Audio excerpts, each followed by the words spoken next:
Hey everyone, this is Jeff with my first vegetable garden. I want to take advantage of the weather that we're having here in upstate New York, zone 5B. We don't get very many 70-degree days in March, and I wanted to get out, do a quick video of my yard so you can see the before. But I want everybody to kind of see where we're working with a blank slate here, and as things progress here, as it gets warmer, you're going to start to see us creating different things with the root pouches.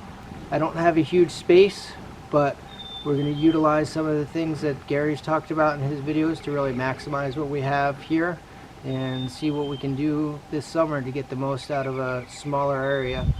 So we've got some stuff delivered here earlier to start on the root pouch project that we've been talking about.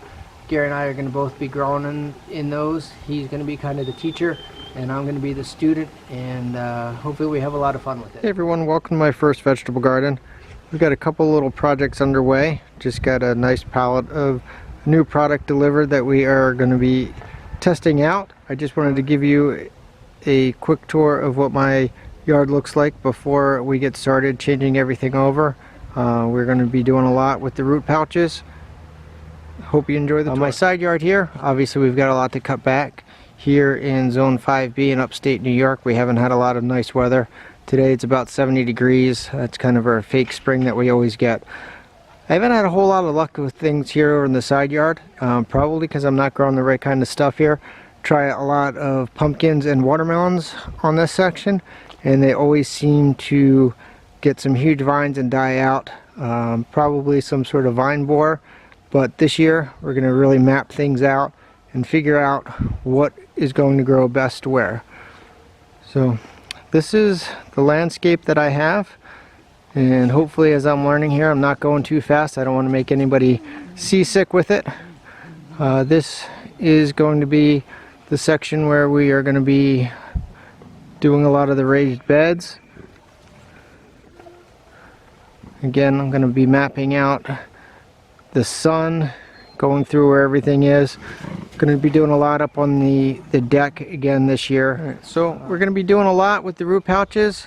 Try to give you a look at where we did a lot of things last year on the garden. Or I'm sorry, not on the garden, on the deck. We had a lot of peas, a lot of beans and everything up through the sides. I did almost everything on the deck last year. This year we're going to be looking to move out some of the larger 150 gallon root pouches that we have and get some raised beds going in different areas. Again, I've had hit or miss luck up in this mound area. Some of the taller grasses seem to do well. We had good success with some of my tomato plants last year, but just about everything else died. Again, problems with some vine borers, I believe, on my squash. So maybe it's just me, and anything that can get a vine borer I just can't grow. But we'll see where everything goes from there. Okay. I also wanted to take a minute to just show you how I stored my root pouches from last year. I have not opened this up in a couple of months, so hopefully nothing jumps out at me. Basically what I did is, I don't know if you can see them in there, it's a little dark. Basically what I did is I hung everything on the ceiling.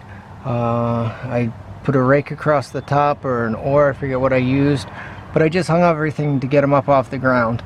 One of the things that I was worried about is it's perfect material for mice to like to get into and build a home over the winter time. So I thought maybe hanging them up by the handles helped dry them out and would help that as well. See there on the chair, it's another one of the little projects that we're working on, that mesh behind there for some things coming up. So hopefully you enjoyed the tour. I am looking forward to taking this area and making it look completely different over the next couple of months, and I am also looking forward to you coming along for the ride. Thank you.